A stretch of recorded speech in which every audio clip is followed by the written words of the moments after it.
بلکہ رسول اللہ صلی اللہ علیہ وسلم نے ایک دوسری حدیث میں فرمایا، صحیح الجامع کی روایت ہے، ایما امرأة نزعت ثيابها في غير بيتها خرق الله عز وجل عنها سترہ.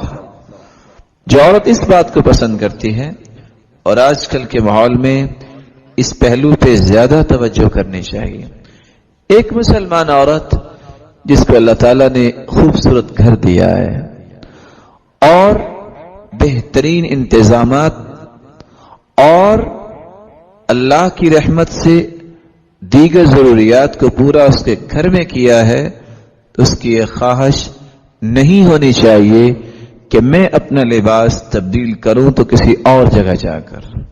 رسول اللہ صلی اللہ علیہ وسلم نے کیا فرمایا، خرق اللہ عز وجل عنها سترہ. اللہ رب العزت نے جو اس کی عزت کی حفاظت کا ایک حجاب رکھا ہے وہ اس سے اٹھا لیتے ہیں. گویا یہ عورت اللہ رب العزت کی ضمانت اور امانت سے نکلنے کا پہلو اختیار کرتی ہے.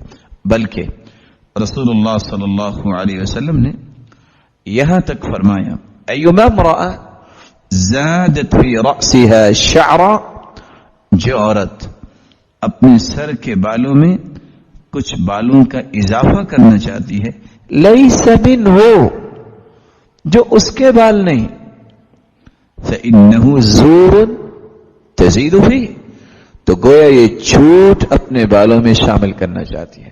اس لیے رسول اللہ صلی اللہ علیہ وسلم نے 4 عورتوں کے متعلق بیان فرمایا، لعن اللہ الواشمات والمستوشمات والنامصات والمتنمصات، ولعن اللہ الموصولات الواصلات والمستوصلات المتفلجات المغیرات خلق اللہ.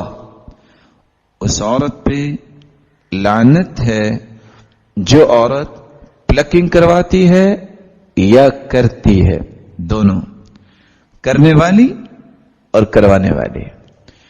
اس عورت پر بھی لعنت ہے جو تھریڈنگ کرواتی ہے یا کرتی ہے. تیسری عورت، لعن اللہ الواصلات والمستوصلات، ایسی عورت جو نقلی بال لگاتی ہے یا لگواتی ہے. المتفلجات المغیرات خلق اللہ، اور ایسی عورت پر بھی لعنت ہے جو جسم کے کسی حصے میں سیاہی بھرتی ہے یا بھرواتی ہے. اور آگے لفظ کیا بولے، المغیرات خلق اللہ، یہ اللہ کی تخلیق کو تبدیل کرنے کی خواہش، یہ اللہ کو پسند نہیں.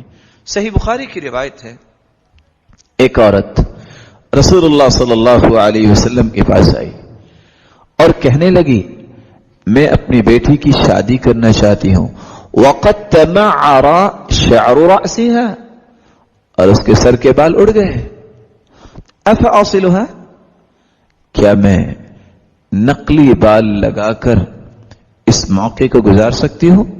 قال لا، نہیں، انه قد لعن الموصولات، نہیں، ایسی عورتوں پر تو لعنت کی گئی ہے.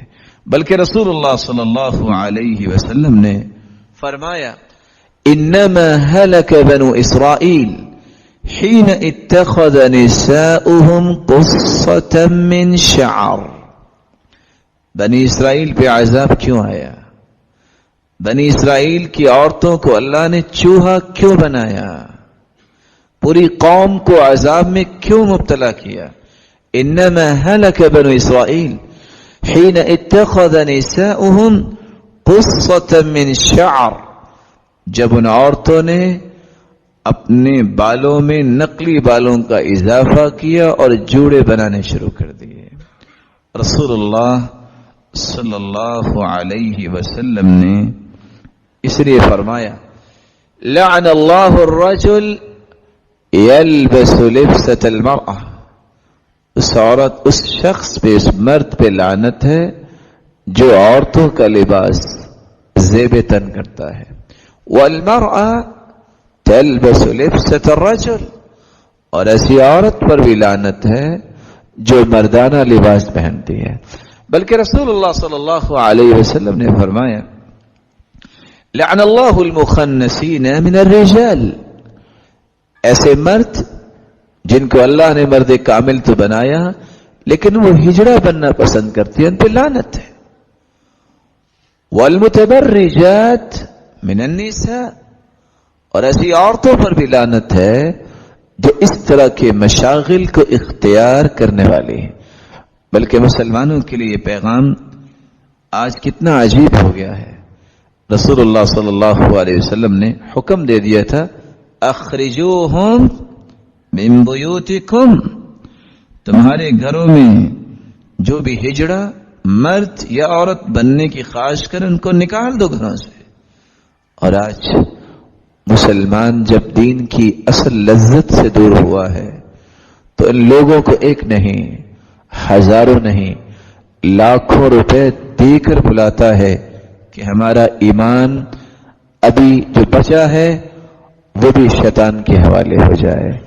رسول اللہ صلی اللہ علیہ وسلم نے تو مسلمانوں کو یہ بات سمجھائی تھی کہ یہ بہت بڑی مہلک بیماری ہے بے پردگی اور تبرج. امیمہ بنت رقیقہ رضی اللہ تعالی عنہ روایت کرتی ہے اور مسند احمد کی یہ روایت ہے. وہ فرماتی ہیں ہم جب عورتیں اللہ کے رسول صلی اللہ علیہ وسلم کے پاس بیعت کرنے آئیں تو ہم نے بیعت کس بات پہ کی؟ ابایعک علی الا تشرک باللہ. رسول اللہ صلی اللہ علیہ وسلم نے فرمایا میں تمہاری بیعت کو قبول کرتا ہوں اس شرط پہ اللہ تشرک باللہ، تم شرک نہیں کرو گی، ولا تسرقی، تم چوری نہیں کرو گی، ولا تزنی، تم اللہ کی نافرمانی بدکاری نہیں کرو گی، ولا تقتلی ولدکی، تم اپنے بچے کو قتل نہیں کرو گی، ولا تأتی ببہتان تفترینہ بین یدیک ورجلیک، اور تم کسی بھی پاک دامن عورت پہ بہتان نہیں